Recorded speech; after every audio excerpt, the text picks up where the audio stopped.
Good morning, everybody, and welcome to Living Astrology with Janet. It's time to grab your cup of coffee or tea, sit back and relax while we chat about what is happening in the sky above us and how it's shaping our lives down here on Earth. It's good to be back. It's been a crazy week or so for me with the move of our new home from the islands out here to the mainland to its new home and the visitation of my brother and sister-in-law who left yesterday morning. So now I'm able to join you this morning. And yet it is only 1 week from today, actually 1 week from tomorrow, that we begin the process of moving out of this house where we have lived for 8 years and into our new home, an RV. Oh my gosh, talk about downsizing and simplifying. It's going to be interesting. So things may be a little wonky with me for the next couple of weeks as I'm going to have to figure out how to broadcast from my new home and how to, you know, my whole office here is not going to fit in my new home. So I'll have to find a way to get that, myself to fit in my new home. And it should be interesting and fun. Now let's turn to the topic of the weekend. Here it is, Friday. Yay! And this weekend is bringing us a potent convergence of themes between grace and mindset and explosive planetary interactions or tension that will likely be able to cut with a knife. It will be so thick. The North Node and South Node are making a shift in human design. They do this within the context of a sign. So in astrology, we say that the North Node is in Pisces and the South Node is in Virgo. But in human design, within the sign of Pisces and within the sign of Virgo are about 5 gates that the nodes will transit through, or any planetary body will transit through. And while that's happening, it takes on a little bit different voice or a little bit different energy. So we'll be talking about the North Node shifting into the gate of grace, the gate 22, which sits on the emotional solar plexus, calling us into emotional presence and inner refinement. At the same time, the South Node, which is in the sign of Virgo, moves into the Virgoan gate 47 mindset, urging us to release the pressure to figure things out, to get it right, softening us into trust in our higher selves, trust in the divine. And we just have to release the pressure to figure it all out, right? Getting out of our heads, as it were, and into our souls. And these gates will tell us a story of how we meet the unknown. And the unknown is a big question mark sitting out there in the future. Do we respond with emotional maturity and vision, or with confusion and overwhelm? And let me tell you, we will toggle between those two extremes over the next few months.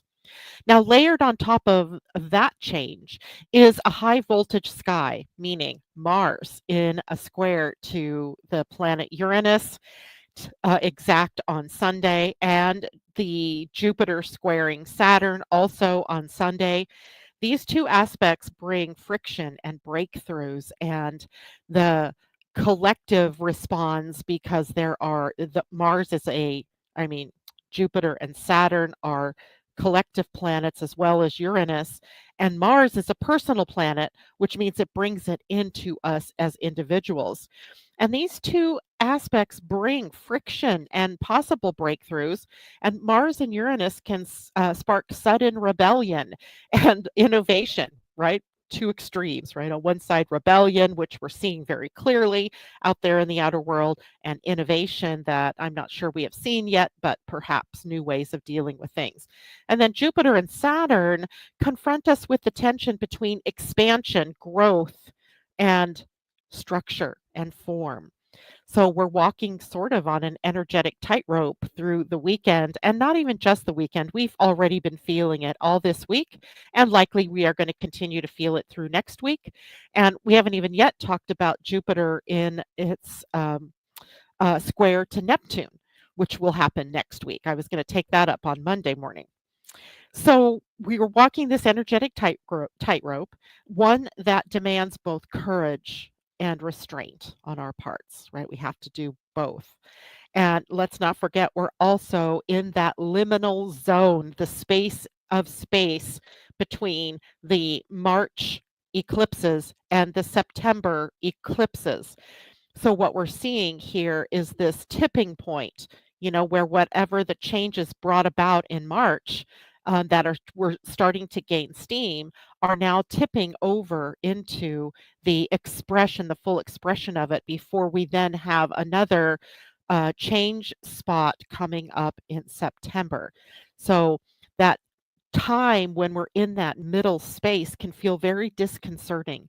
It can feel very confusing, even as, there's not quite what the future is going to bring. And we're not yet, we're no longer in the past, right? So we're in this space of no space, i.e., a liminal zone. So, good morning to people showing up for us this morning. I see Julie out there. I see Terry out there and Christine Buckingham. It is good to see you. And I see others behind the scenes that I don't see you in the chat, but welcome to the show. Let's dig in to some of the information that I want to share today. We're going to be talking about the essence of grace. And grace, because the gate 22, where the North Node sits, is called the gate of grace. And what does that mean? And how do we play that out? And then alternately, the South Node is sitting in the gate 47 up on the Ajna, which is the gate of mindset. Stinkin' thinking, or is it, faith that everything is happening the way it is meant to happen? And then we'll look at that through the gene keys, and then we'll also look at the sun's move into the gate 12 and the earth's move into the gate 11, and what happens with that. By the way, this is happening today from the 13th through the 19th of June. We have the sun in the 12 and the earth in the 11. But with the sun at the gate 12, it completes the channel to the gate 22, where the North Node is now sitting. So we have destiny calling and a channeled voice perhaps coming in for you from your higher self. And that is also activated for the entire week. And then we'll break down the two squares, Jupiter, or first we'll do Mars and Uranus, and then we'll do Jupiter and Saturn. So we have a full show. Hopefully, I can get through all of this today. So let's first talk about the essence of grace, because I always think about, well, what does the word grace mean? Especially in the context of human design. I mean, we often hear grace in the religious sense of it, right? But it has a bigger meaning. It has to have bigger meaning than just the religious sort of meaning of grace. So, this energy of grace is quietly yet profoundly guiding us this week. And it's not the kind of energy that you strive for. We're not going after grace, right? We're not chasing it down. And it's not earned, right? This isn't earned. It's the kind of energy that arises when you are emotionally present in the very moment, right, that we're sitting at, when you've surrendered to the process or surrendered to the life or surrendered to spirit, and then you become deeply aligned with the flow of life. Right? This is grace. Grace is the elegant alignment of heart, timing, and truth, right? Heart, timing, truth. And it is the presence that needs no explanation, right? Just being in that moment. It's an energy that doesn't push or pull, it just is, right? Grace. And in the gene keys, grace is the city of the gate 22. It's the highest expression of the gate 22, where the North Node is sitting as of today. And it's the highest expression of the archetype, right? But before we arrive at that beautiful radiance of grace, we move through the stages of the shadow and of the gift, right? So the shadow is called dishonor. And dishonor is about reactive energy. It's about manipulation or emotionally disrespecting ourselves or others. And in the gift, we come to graciousness. and in graciousness, meeting life with emotional refinement, with poise and with open heartedness, right? And that's helped along, by the way, with the gate 12, which in its bigger expression is also about the open heartedness of purity and love. Big energies, right? I told you. And then the Siddhi grace with the gate 22 is the transmission of divine love that flows effortlessly through presence, right? There's no need to push and pull and tug and tow and drag, right? It is just effortless. So this week really asks us about whether we can hold pain and beauty at the same time. Can we speak only when our words carry truth and upliftment?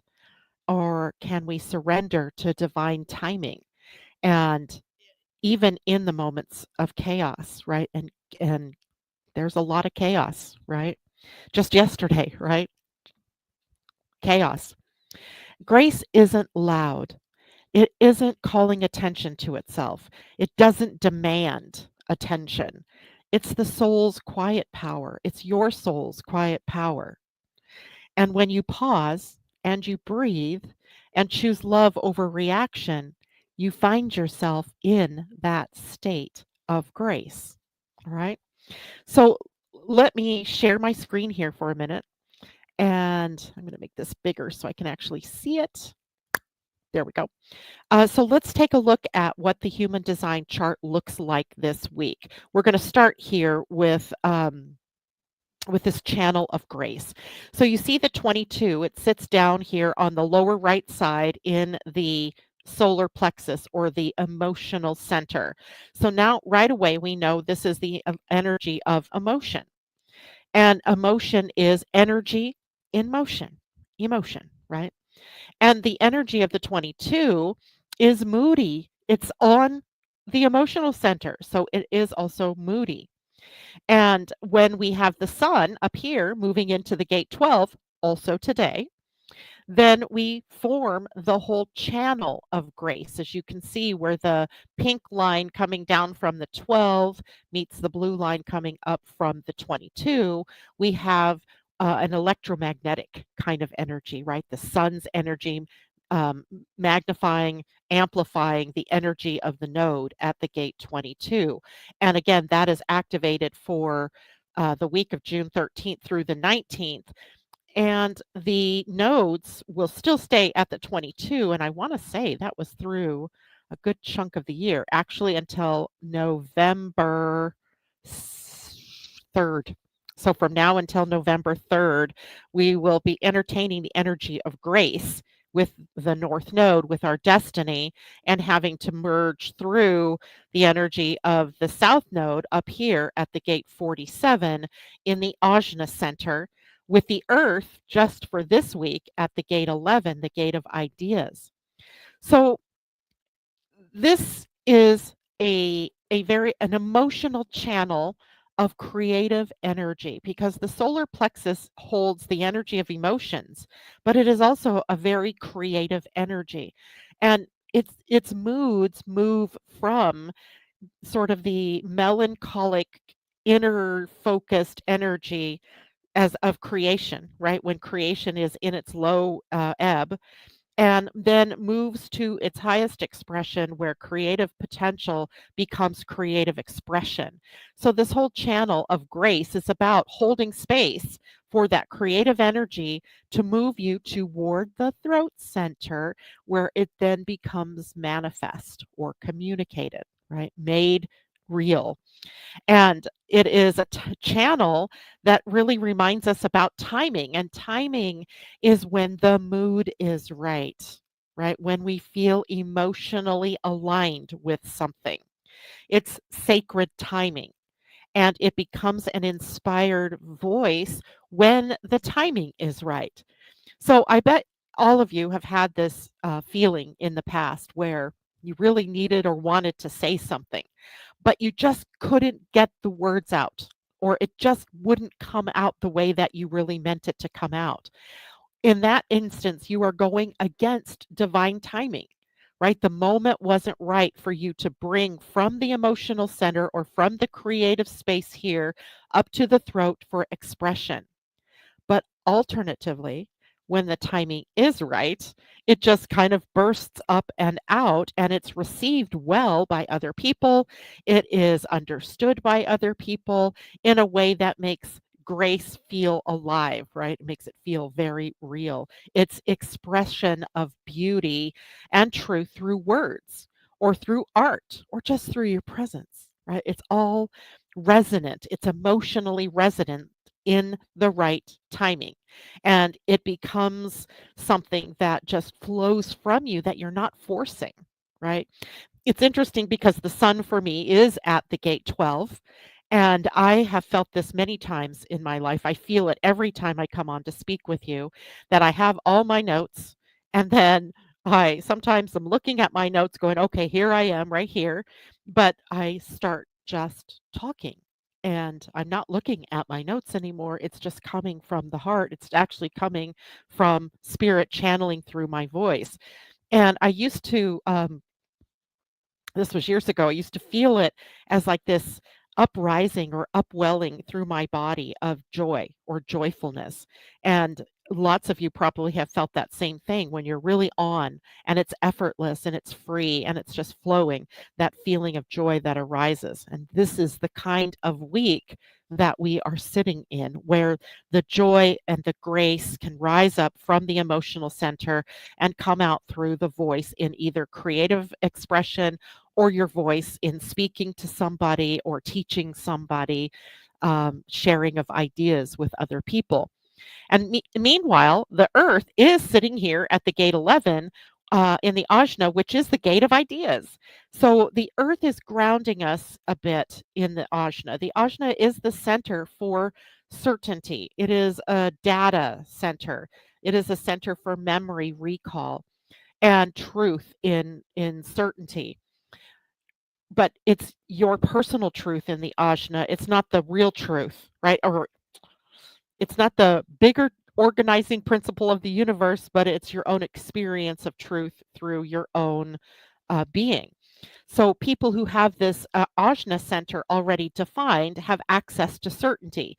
They're certain of how the world works or how the world works for them, of what they believe and of their faith in or lack of faith. It is certain for them. When you have an open ajna, there is nothing but uncertainty here, right? You pick up the certainty of people around you or of the culture that you're a part of, but it isn't your truth, right? You have alternating truths, right? That's called open mindedness when the ajna is open. And I don't want to say closed mindedness when it's not, but it's more definitive about what you believe and what you believe to be true for yourself and for your world when it is defined. So the earth comes along and sits here at the gate 11 and says, okay, I have vision, I have possibilities at my fingertips, and what am I going to do with that? Right? Am I going, because it's pushing down toward the throat center. If you'll notice, the 11 will meet up to the gate 56 on the throat center. So the 11 starts out with, I wonder if, right? Could I do this? There are ideas sparking, right? But nothing yet definitive about, well, where does this go? Right? The earth is asking you to ground. Don't just leap out and try all these different things this week. Pick the ones that have the most meaning for you, that have the most bang for their buck. But the gate 47, where the south node is, also on the ajna, is about the pressure that we feel of confusion and the need for mental clarity. It takes in the energy of confusion from the gate 64, which is managing energy that's coming in from the ethers, from spirit, from God, from source, right? But it doesn't know quite yet what it all means. The 47 is trying to make sense of all of that energy that's coming in, but it meets up with resistance, right? It meets up with a mindset. And that mindset is determined by, each person individually in terms of your upbringing, the education that you've had, the culture that you're a part of, the religion that you might be a part of, and the beliefs that you allow because of that or not.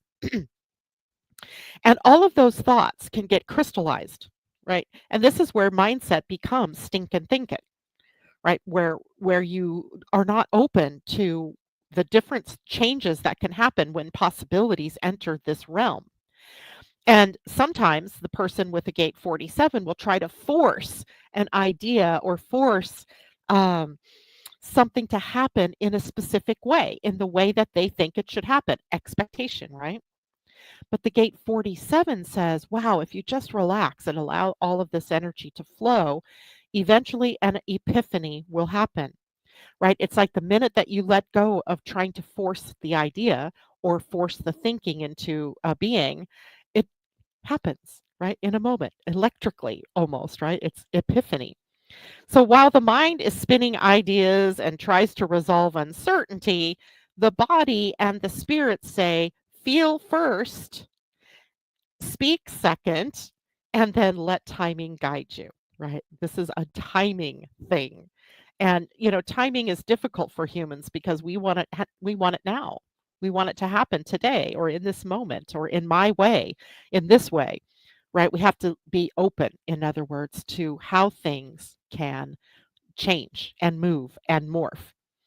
And if you let's just take a minute to have you look at your own human design chart, right? If you have an open gate 47 this week or from now until November 3rd, the South Node will be sitting here at the gate 47, kind of excavating the old thought processes from you, right? If you have this gate defined already, see what planet sits there. Is it on the life purpose side on the red column or the left column, or is it on the body side, the soul purpose side? Excuse me.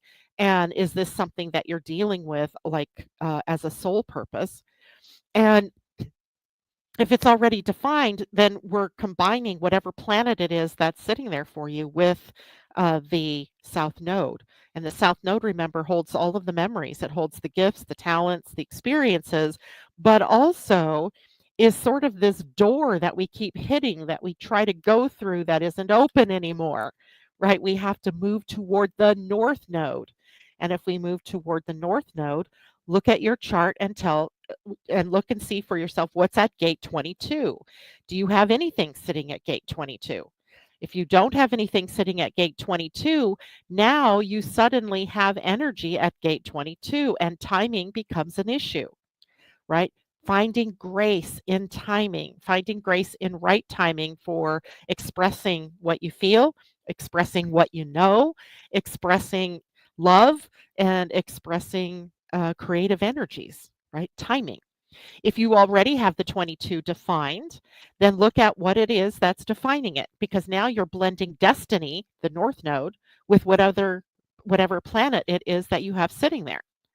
And the combination of those two is almost like a go sign, right? The green light to move in the direction of grace, right? Not forcing, not pushing, but allowing things to happen naturally in right timing. And again, let me say this, timing or right timing in this center is all about the mood, right? It's about the emotional energy. When you are in a low mood or you're not, maybe you're angry or the mood is not right, then no matter how much you try to make something happen, it isn't going to happen. And not in the way that you expect, right? Or not in the way that you planned. And maybe not even in a positive way. It might just be an explosive, confrontational type of thing that happens. When you do this in right timing, it just seems to flow. And that right timing has to do when it feels good, right? When it feels right. And we're not, as humans, we're emotional beings, but we're not real good at utilizing emotional energy yet, right? This is what we're maturing into. So, in a way, this is a maturing process taking us into how to use the energy correctly, right? Our emotional energy correctly. All right.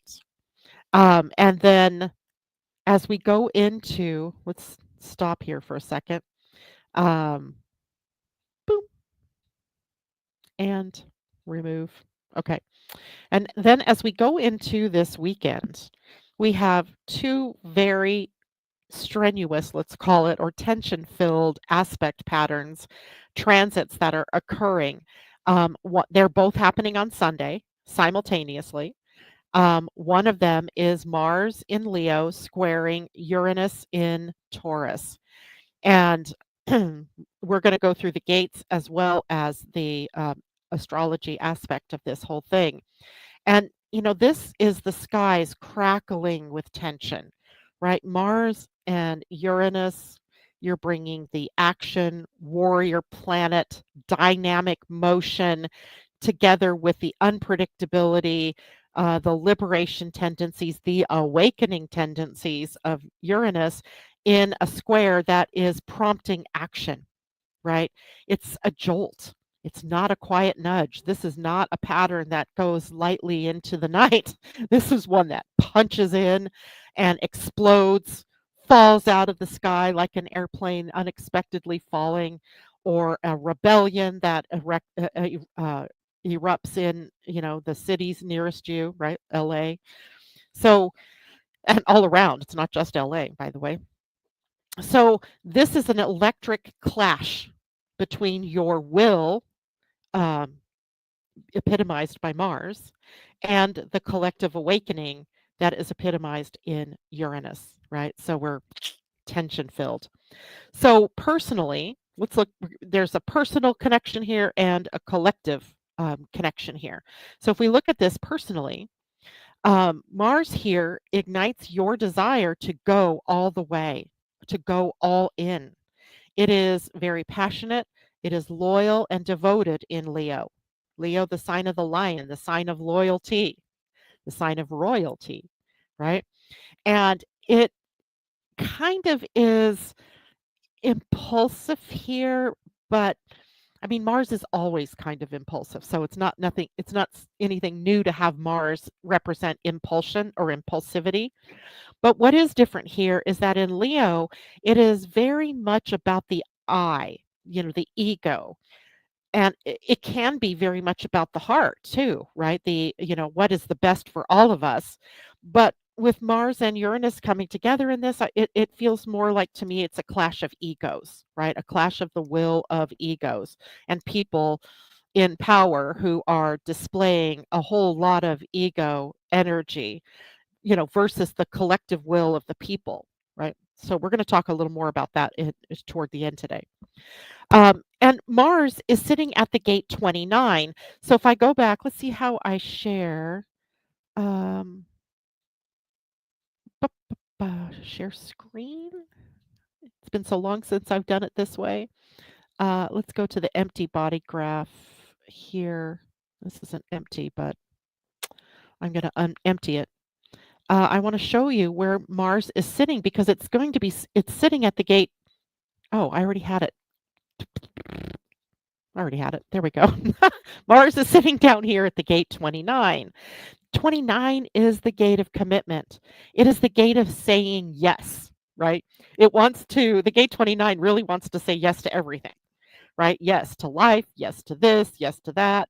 But and it's saying yes with your whole body, right? Your whole being is involved in the yes.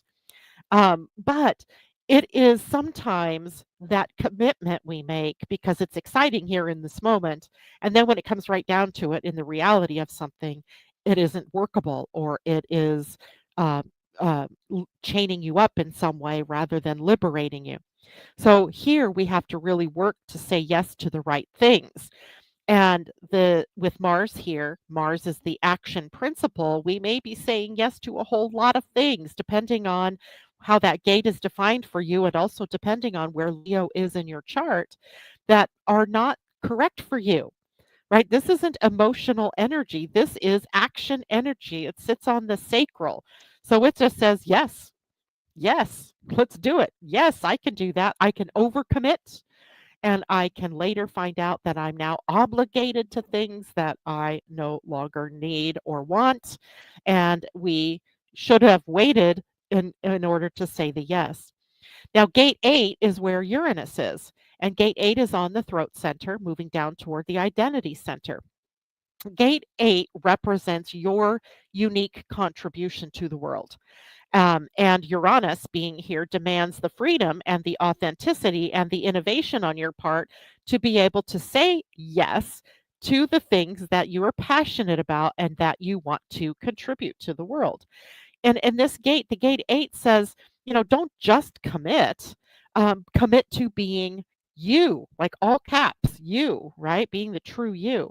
And this tension, because remember, this is ultimately a square, and a square is tension. And the tension here is about feeling stuck in something that you said yes to, like a job or a contract or a role that you don't feel like you want to stay attached to anymore, right? That you've lost interest in or that doesn't feel good to you anymore.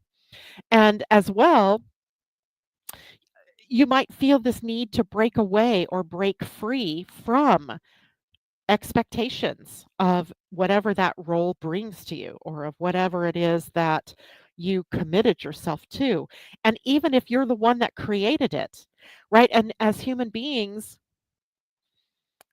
collectively, we often receive the message that if you start something, you have to stick with it until you finish it, right? And simply not true, right? What the commitment is sometimes if we've done it incorrectly, we have to find a way to either complete the commitment or to back out gracefully so that we can start again or that we can move in a new direction. And we have this bold urge during this time to contribute to our communities or to our world in a positive way, maybe in a more authentic way. It could be a more rebellious way, and it could also be a more creative way, right? It can show up in a different way, depending on where you have Leo and Taurus in your personal chart, right? At the house, which is the area of life where it happens. The pressure to act is intense during this time. And the question really is are you committing to the right things? Is it aligned with your truth? Or is it someone else's plan for you? Right? Are you committing to something else? Are you committing because it's somebody else's plan? Or is it something that's really authentic to you and something that you really want to live out? Now, collectively, on the bigger picture, right? So that was the personal picture, how it impacts you. But now let's look at the you as a part of a group or a part of a community or a part of the collective. And this square hits at the heart of the systemic breakdowns that we are seeing right now. We're watching it play out day by day, right? These breakdowns. People rebelling against the outdated commitments that we've made or imposed roles. And that might be students or workers or citizens that say no more to the institutions that don't honor their voice, right? That don't hear what it is that we want to say or that what we're saying. And that might mean there are uprisings around individual rights versus enforced loyalty or silence. Take a look at that one. This is Leo energy. And right now we have a president who is one that demands loyalty, fealty to him or to his ideologies or to his people. And that's where this uprising, because it hits at the heart of our individual rights versus the collective, right? The collective. Now, the collective is asking, what are you truly here to offer? Or what are we truly here to offer as individuals, but also what are we contributing to the collective? And who gets to decide that? Who gets to decide what I get to do, what I get to say? And recent events in our very own Los Angeles just this week, where protests have escalated around issues, are just a symptom of this bigger change, this bigger tension going on between Mars and Uranus. Mars, the principle of action, of warriorship, and Uranus, surprises, freedom, liberation. And the question then is are we bound by our outdated commitments, or do we have the courage to break free and contribute our truth, right? Contribute something in a new way. So, how do we navigate this very tension filled weekend? And by the way, these transits, as I've told you before, have a time when they're building up, a time when they're exact, and then a time when they wane. So it's not just one day. So on Saturday or Sunday when it's exact, that's just part of the story. We've been living it out this week.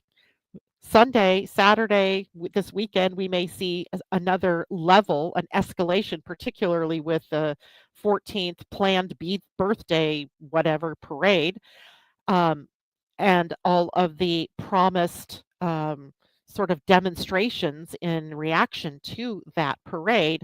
So we'll have to see how that happens, but I will bet you it will be explosive and could be possibly quite ugly. So just be aware, right? It's all a part of this process. For us personally, how do we work through this? Well, don't act out, act through, right? Channel the fire, channel the passion into aligned action, not reactive explosions, right? You're the only one in control of how you personally show up in this atmosphere of tension. Audit your commitments. Take a look at what you've said yes to and really, look at where are you overextended, where are you underexpressed, where you are simply acting on things that don't light you up, right? Because it's time to make new commitments, right? Or fewer commitments, reduce the commitments, or make the right commitments in the end. Be bold in your authenticity. Don't be afraid to be your weird, wild, wonderful self, right? Be you.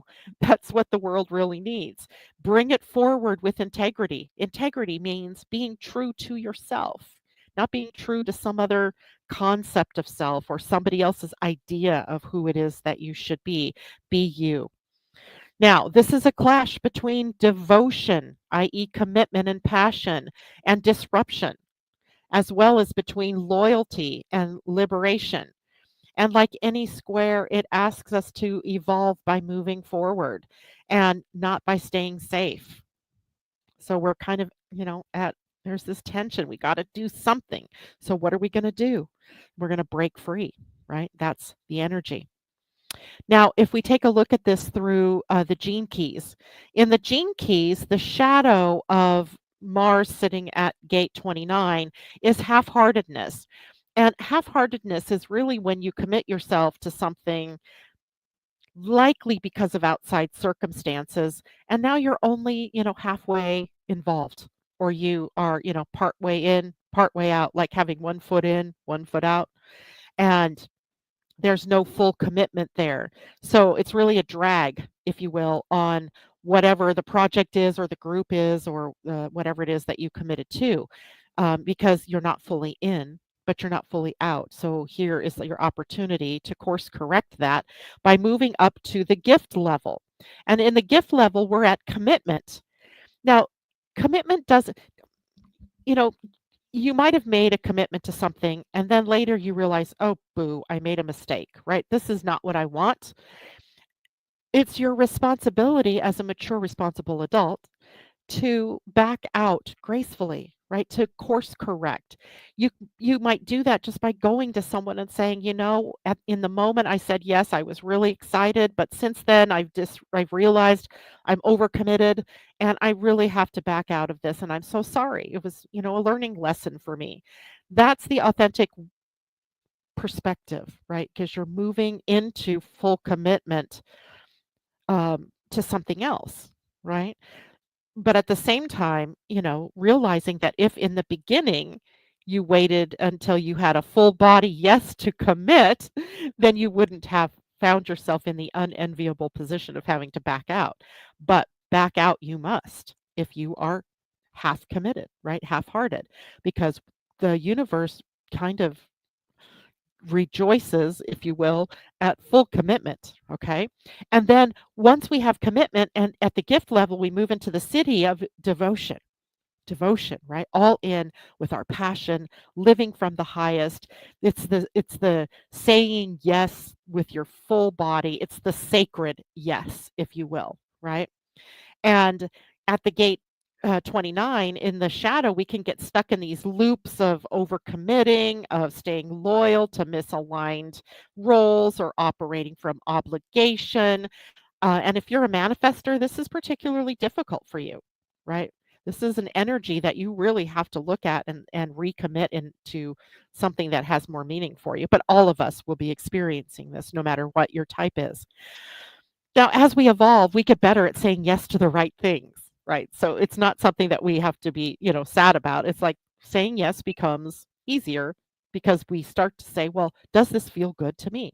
Is this true for me? Does this make me feel good?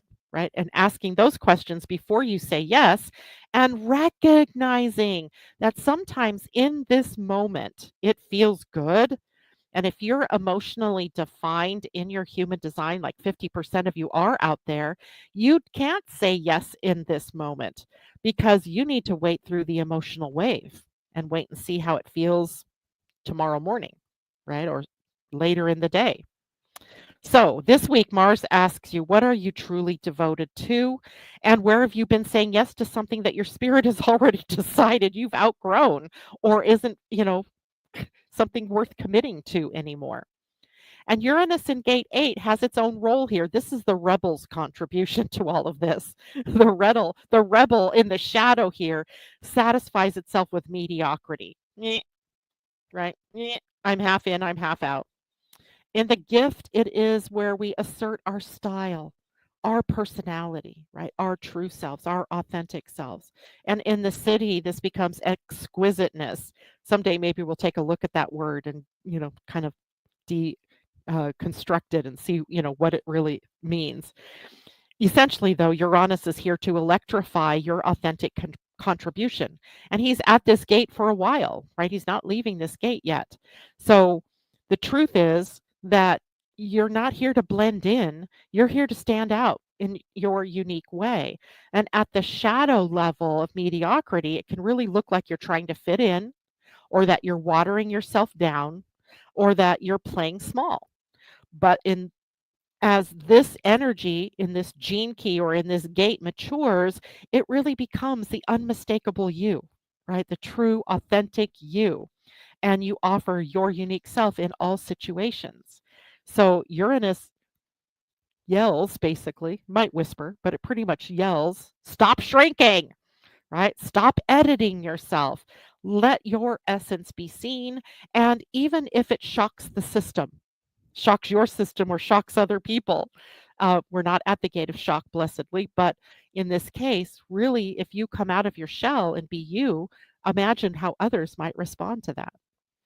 All right, so the square then is not just pressure, it's a soul initiation in some way. Uranus plays the role of the initiator, Mars plays the role of the activator. So activation, initiation, movement, right? And together they ask, will you devote yourself to a path that is true for you? Or are in order to flourish, right? To grow and thrive? Or will you keep choosing safety over sovereignty? Ooh, there's that word again. So be devoted to your authenticity. And yet, in our outer world, the information these two gates bring together, or the way these two energies come together, can create flashpoints. So, we just need to be aware of that potential in this weekend. Okay, let me take a look at some questions here. Good morning to Eileen. Good morning to you. Victoria, good morning to you.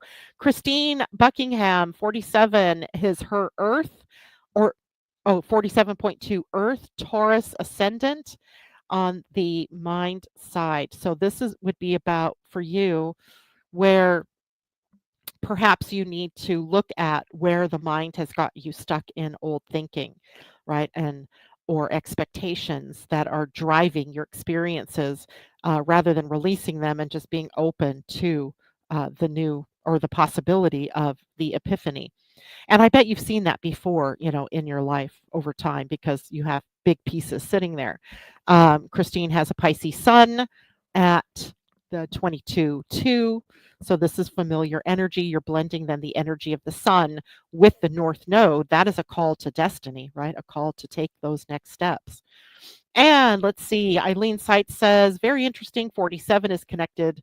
And she has 22, which is Mars energy. I'm watching all of this connecting. So interesting, isn't it? I've been watching it in the characters on the screen of my life, right? Different people, different things outside of myself. And it's interesting to watch these things play out. Colleen, good morning to you. Christine has 59.1 Leo Uranus and 59.3 Leo Uranus on the design. This is making sense. Good, good, good, good. Karen's Corner. I plan to be out there, but Mars is transiting my Pluto. I'm not sure it's safe. I would play it safe. I would not play it small. I would not steer clear, but I would be very aware of my surroundings and what's going on around me and how you might get drawn into other people's dramas during that period of time. Good morning to Tom. It's good to see you. And any other questions, go ahead and put those down here in the comment section and I'll come back. But now I want to go to something else important that's happening on Sunday, and that is Jupiter squaring Saturn. This is the third in a series of 3 of these squares.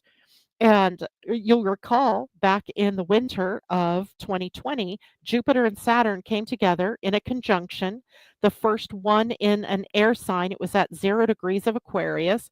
The first one in an air sign in 200 years, right? It signaled a shift out of an age of Earth and into an age of air, the information age, conversation, concepts around truth and media and networking and trade and all the air kinds of concepts, right? That was their conjunction.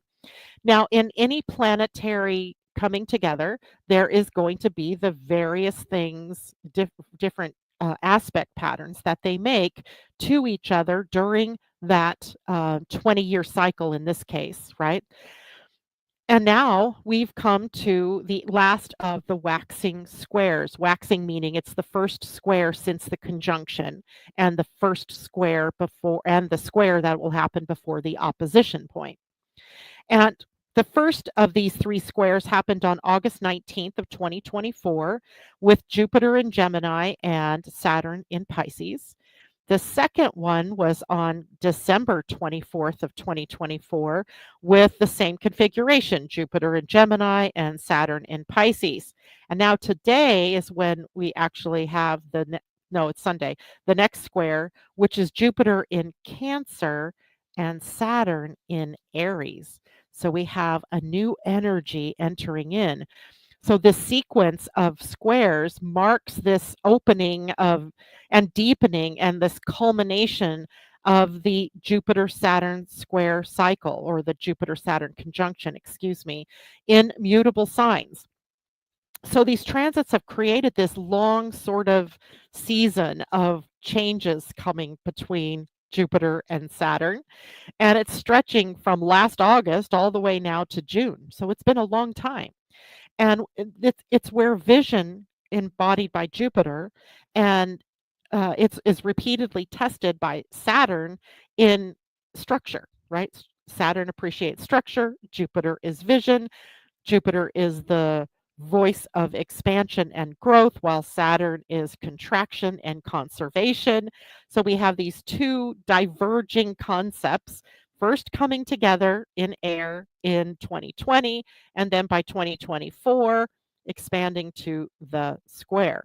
Now, with the final square happening this weekend, the system is asking all of us which of the ideas and plans and dreams that have been occurring over the past 9 months from August till now are truly ready for us to stand up for, to stand in truth with.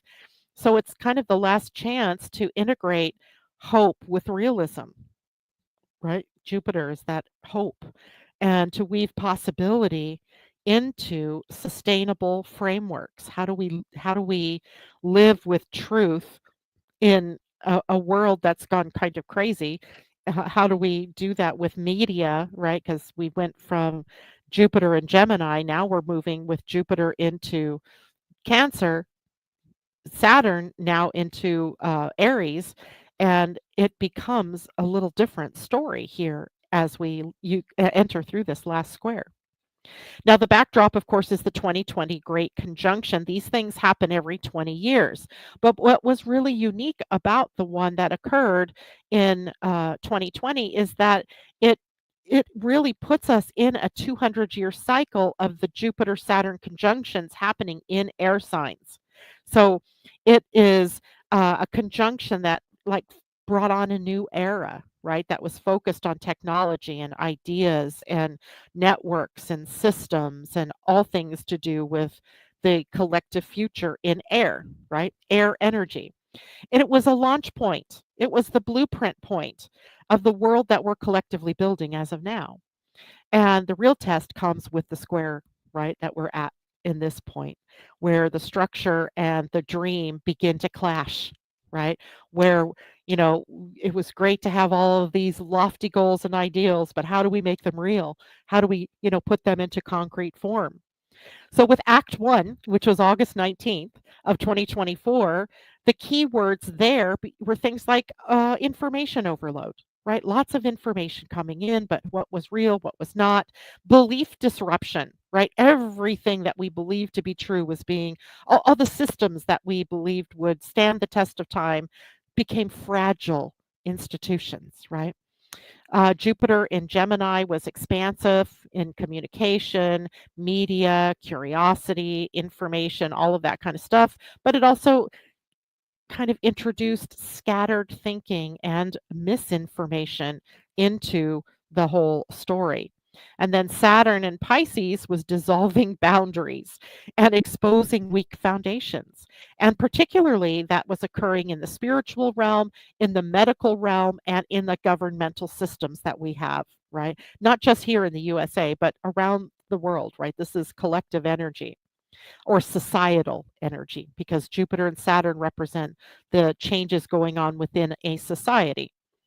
And the reflection in society was that we saw a rise, a huge rise, a very fast rise in AI and the debates around AI. We saw a rise in media mistrust and we saw deep fake awareness, right? I think that's a word everybody now has in their lexicon of words. We saw the crumbling of old narratives and institutions with no clear replacements. There was nothing solid left there for us to hold on to. And there were questions around what's true, who decides what's true, and how are we communicating meaning anymore with one another or from system to collective. Act 2 was December 24th, and the keywords here, because each square takes on a little bit different flavoring. And in this square, we had disillusionment. We had mental fatigue. Oh my gosh, I can't take it anymore, right? Erosion of faith, faith in ourselves, faith in our nation, faith in our systems, right? Everything was sort of crumbling. This was the emotional weight of the first square, but now we're feeling it more deeply in December. And it was doubt intensified. It was people starting to question commitments to religious and political and professional things that they'd always counted on. And Saturn's fog, because Saturn and Pisces, a little bit foggy in the realm of form and structure, pressed down on Jupiter's ideas and leading us to confusion. Jupiter's ideas were airy, pie in the sky ideas, and Saturn in Pisces not able to make them concrete. Right? It was very difficult to see what was real versus what was fake. Right? And that can lead us to burnout, information overload, and a sense of we need to reevaluate who we are, where we are, what we're doing, when we're doing it, who we're doing it with. And that led to major unrest in education, in publishing, in social discourse, in media, social media, in the news cycles, frustration over the lack of trustworthy leadership, right? I don't know that many of us trust our leaders, right? We kind of take this path of least resistance as it relates to leaders, but we don't really fully trust them. And that caused a reckoning between realism and idealism, right? Idealism or escapism could also have been a part of that. Act 3, June 15th, 2025, Sunday, Sunday, Sunday. Jupiter's now in Cancer, Saturn now in Aries, and the key words now become growing pains, feeling that personally, but also collectively. Emotional maturity. That is this big hallmark. We need to become emotionally mature, right? Emotional intelligence and responsibility in action, being response able. And now with Jupiter in Cancer, we have a focus on home and family and roots and emotional belonging, um, nationhood, imperialism. Those are the more negative sides of Jupiter in Cancer. And Saturn in Aries, which demands initiative and makes us, stand up for our leaders or look for good leadership and individuation. On the other side, we are maybe putting faith in our wrong leaders, leaders that claim, you need to be loyal to me because I said so. And it's no longer just in the mental realm that we have this going on. It's now embodied. It is visceral. It is feeling very personal, right? The stakes in the outer world have become very personal. So the questions then change a little and ask us, how do we expand safely without regressing into tribalism? How do we do that? Right? How do we do that? Can we protect what matters to us individually and collectively without building emotional walls or literal walls? Where must we now take responsibility for the future that we want to see or that we want to create? So the societal themes become things around housing and caregiving and nurturing, and national identity crises intensify during this period of time. Power struggles emerge between the grassroots people movements and the top down control of Saturn in Aries. We see that. A new generation of emotionally intelligent leadership begins to rise, albeit slowly at first. And those who can hold vision and accountability are the ones we need to be able to elevate to leadership.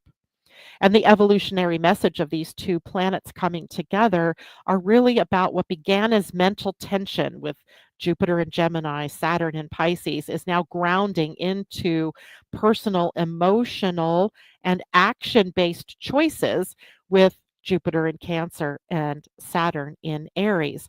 It's the integration phase, right? This is the third of three squares where we apply what we've learned about truth versus illusion, about growth versus limitation, and about vision versus structure. So collectively, we're being tested, right? And the test is about, can we build a society that is both emotionally wise and individually empowered?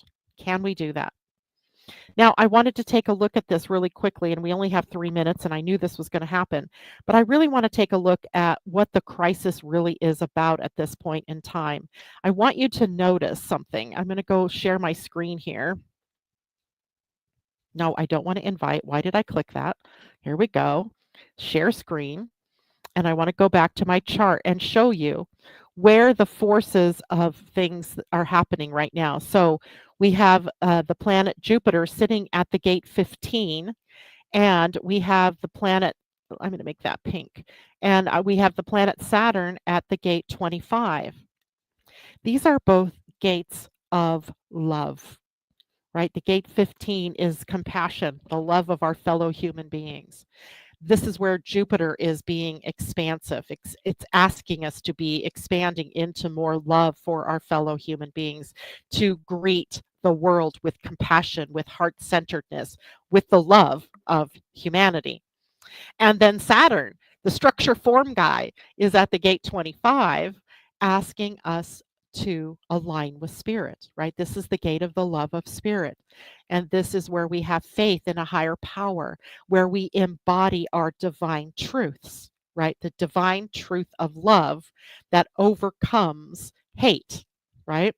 So it's just an interesting thing to see when indeed what we're experiencing out in the outer world, if you look at it, is very much not loving, right? One of the deepest fault lines that this square between Jupiter and Saturn is bringing up is the global crisis around immigration. And borders, belonging, care, protection. These are all now very Cancer themes and Aries themes. And right now we're watching them collide, right? We're watching this tension. Jupiter in the gate 15, the love of humanity, is a gate of compassion, but also extremes. Right? The gate 15 can be extreme in its expression. In its highest, it embraces diversity, it embraces rhythms and inclusion. At its shadow, it reacts with intolerance, with tribalism and polarized beliefs. And Jupiter here is meant to expand our ability to hold difference, right? To care for all as a part of the whole. But when overwhelmed, it can exaggerate emotional fears into an us versus them, right? What do you see in the outer world in Los Angeles and Seattle and all the big cities right now is an us versus them. Now, Saturn in the gate 25 of universal love, this is universal love energy, the gate of spirit, unconditional love, beyond identity, beyond status, right? At its highest, it sees all beings as sacred, not all beings that belong in their own countries and not in our country, right? Not all beings who have more money or less money, but all beings as sacred. And in its shadow, Saturn here will constrict into fear and spiritual bypassing or cold detachment. I'm not looking, I don't see, I don't care. Right? I don't care. That's not me. That's not my family. That's not me having to struggle to immigrate to a country that I could feel safe in, but then being thrown out, right? Being hustled up and caged up and thrown out with no compassion, right? Saturn here says you cannot build a strong foundation without love at the core. If love is not at the core, it doesn't work. But in Aries, that love must be embodied through courage, not sentiment, right? It's not just the feelies in Aries, it's about courage. It's about really embodying it. Will you act from love even when you're afraid, right? Even when you're afraid. Now, the square reveals a collective breaking point that we are at right now, and it's probably going to take time to break apart. Borders are tightening while needs are growing. Leaders are weaponizing compassion, either exploiting it or just plain out rejecting it. People are divided between protecting their own and extending help to the other, right? We feel torn, right? And as a nation, we're also torn. How do we deal with illegal immigration versus legal immigration? How do we deal with that? And it's not just politics here. This is a spiritual test. It's a spiritual test of the highest order. And the gates of love are active. Yet the world is showing us how far we have drifted from love as a guiding principle. How far have we drifted? So the square forces us to ask the hard questions, right? The hard questions are being asked of all of us, not just as a group, but individually as well. What does it really mean to love your neighbor when they speak a different language or pray to a different God? How do we reconcile security with compassion? And are we building systems based on fear of loss or belief in abundance? And gate 15 says, Jupiter at 15 says, you are not separate from them. You are them. Even the ones that were thrown out, you are them. And gate 25 says, their pain is your pain. Their dignity is your test. This transit isn't deciding the future, though. We are, right? It's our choices. And the question is, will we evolve toward a new form of embodied active love or collapse into a defensive survivalist world of mine versus yours? Final thought here before I leave, and I know it's after 9. When Jupiter and Saturn square each other in the gates of love, we're not just redesigning systems. This isn't just the nuts and bolts of a system. We're deciding the spiritual ethics of the next era. What will be our divine driving force? And this is our moment to choose. Do we choose love as an abstract ideal, like, oh, yeah, someday we'll reach for that? Or do we become does love become a lived responsibility, right? It's a call to heart right now. All right. So let me get off my soapbox for a moment. I'm sure there are lots of comments out there about this. No matter what side of the aisle you fall on in terms of what's going on in this country or in any country that you live in, the idea is to greet it with love. That is the bottom line, right? What is the most loving thing to do? What would Jesus do if you want? What would God do? What would the divine do in this case? Right? How would the divine show up? Because you are divine and you are human, right? All right. Uh, uh, uh, uh, uh. Let's see. Mistel, a little bit over my head nonetheless. So happy to share this space with such great people with awesome energy. Thank you, Mistel. And of course, if you have questions, you are free to reach out to me, Janet, Janet, at living-astrology.com and ask questions. And thank you for showing up with us this morning. Christine, wow, does that resonate? How to keep hopeful while seeing the forest for the trees. Indeed, Christine. It's a big job. And Colleen, all beings are sacred. And Christine says, walking in another's shoes. And the Middle East right now. Oh my gosh, right? So much. Um, so much. All right, everybody. That has to be it for me today. I will be here with you on Monday. And Monday, we'll take a look at the week ahead and take a look at some of the news things that happened over the weekend that show up as our squares are happening. Take care, everybody. Bye for now.